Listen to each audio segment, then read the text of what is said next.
Paano nga ba gawin ang mga task na may URL of the landing page or may mga codes dito sa Sprout Gigs? Kung ikaw ay interesado at gusto mong matuto, ang video na to ay para sa'yo.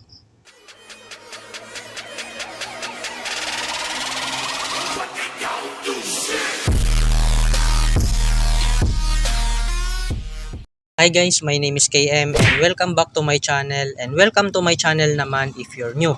Matagal din na hindi ako nakagawa ng video about sa Sprout Gigs guys dahil may inaaral kasi akong bagong freelance website. And hopefully mag-success ito para mai-share ko rin sa inyo sa mga susunod na upload ko.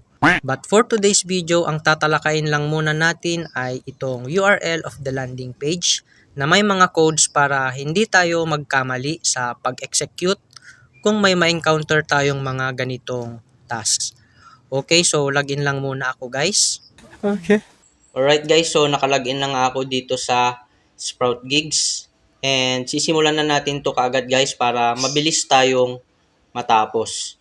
Okay, so hanapin ko lang muna yung may mga URL of the landing page.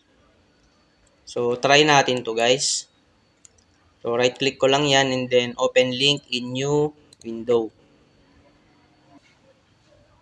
And scroll down lang muna natin. At ito na nga yung sinasabi ko kanina guys, no, yung may URL of the landing page. Tapos may hahanapin tayong code. So para magawa natin yan guys, kakopy lang natin tong link dito. Then pindutin lang natin tong new tab. Tapos paste. Yan. So pagka-paste natin dyan guys, pipindutin natin itong read more. And kailangan nating pindutin itong money.rumosromos.com dahil yan yung kanyang website. Yan. So pindutin natin yan. At andito na nga tayo sa kanyang website guys. So pagka-scroll down natin, so meron lang siyang 1, 2, tapos 3. So tatlo lang yung nakikita nating website niya. Pero ang kailangan kasi dito guys is kailangan nating mag-browse ng 10 website. So para magawa natin yon, so right click muna natin to, then open link in new tab. So 1, then 2, and then 3. So tatlo lang yung website niyang nakikita natin dito guys. So para makita natin yung mga ibang website niya, so pipindutin natin tong andito guys, ito. Yan. Yung number 3 kanina. Then scroll down lang natin, scroll down sa pinakadulo. Yan, so pagka-scroll down natin guys, makikita na natin yung next third post. Ito siya guys. So ngayon, pipindutin ulit natin to, open link in new tab.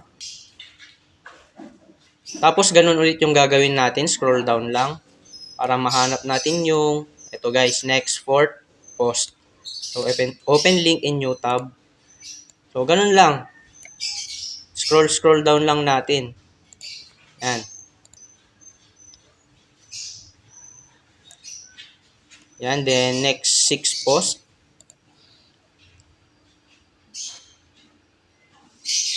So dito sa 6th post guys, makikita nyo dito, meron nang nagka-count na timer dito. So ito yung kukunin nating code mamaya. So tapusin lang muna natin tong yan, so lumabas na yung code guys. So copy lang muna natin to. Yan, copy na muna natin yan. Then balik tayo sa pinaka main natin. So paste muna natin tong code dito sa number 3. Yan. And syempre guys, makikita nyo rin dito sa number 3, submit code on the 6th URL article. So nakalagay din dyan guys, no, naka-indicate din dyan kung saan ninyo kukunin yung code. Pero kung minsan, kung hindi nyo mahanap yung code sa mga nakalagay dito, so hanapin nyo lang sa mga ibang post page. At siya nga pala guys, no, kailangan magtali po yung code dito. So makikita nyo naman dito yung YA, yung Y sa una tapos 0 sa huli. So yan, no, parang nandito sa hint, Y yung sa una, then 0 dun sa pinakahuli. Then next is tapusin lang muna natin to guys, no. Balik tayo dito. So tapusin ko lang muna to guys. Tapusin ko lang hanggang sa 10th post. Yan. So open link in new tab.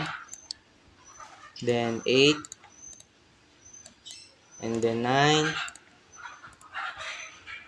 And then 10. Yan. Next is, balik tayo dito. So, ang nakalagay naman dito is URL of the landing page dito sa number 1. So, para makuha natin yan, basahin natin yung URL of the landing page dito sa step 6. So, yung step 6 natin, so ito siya guys, yung step 6. So, copy lang natin to.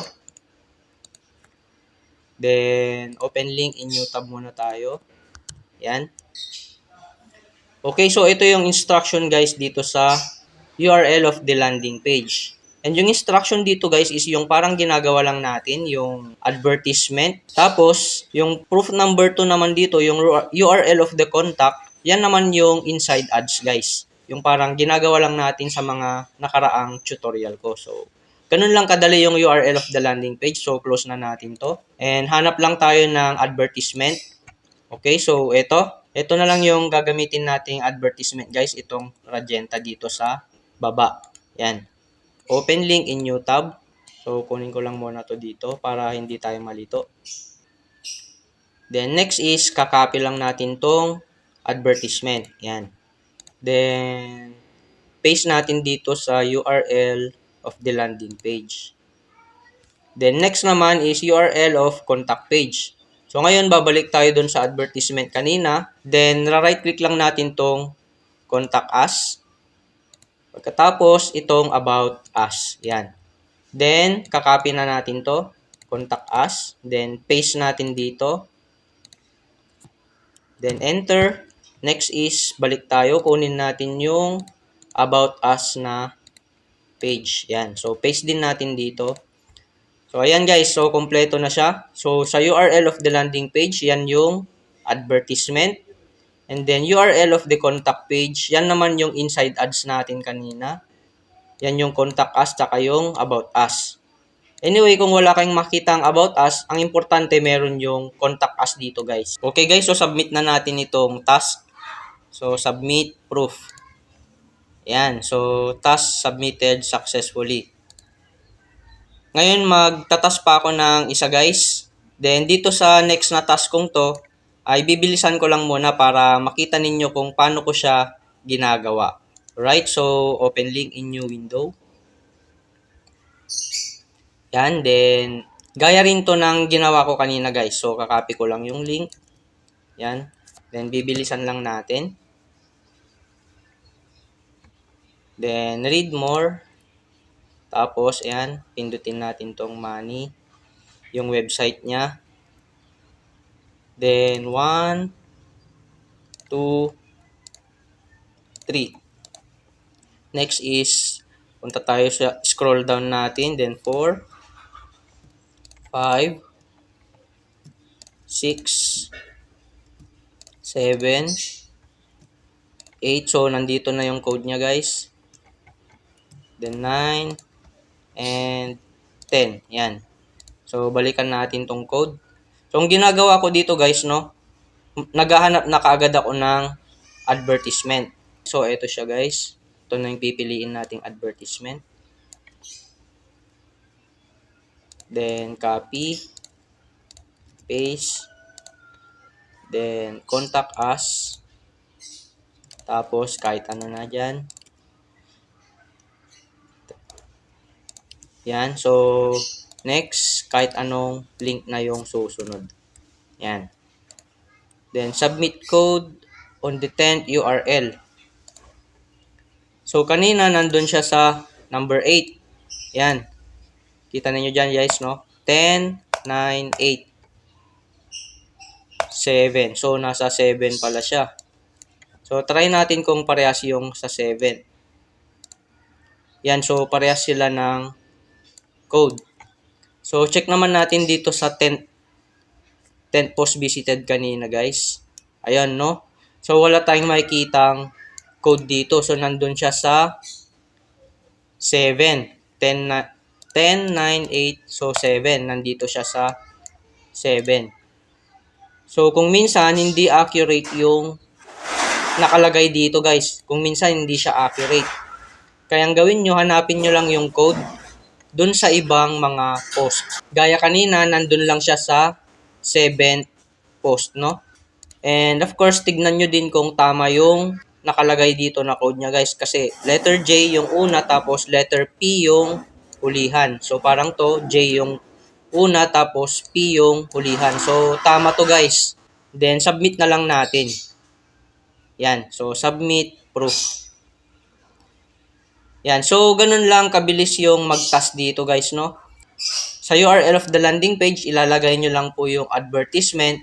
And then, sa URL of the contact page naman, lalagay nyo lang po yung contact us doon sa inside advertisement. And kukuha din kayo ng ibang website doon. For example, about us or kahit anong website. Basta ang importante, meron po siyang contact us. So, ganun lang po kadali mag-task dito sa Sprout Gigs. And sana ay natutunan na naman kayo dito sa videong to. So kung nagustuhan mo naman po yung video to, press nyo naman po yung like button. At kung bago ka pa lang sa channel ko, parang awa mo na idol, press mo na yung subscribe button at hit mo na rin yung notification bell para lagi kang updated kung may bago akong i-upload na mga videos. At laging yung tandaan guys, to God be the glory.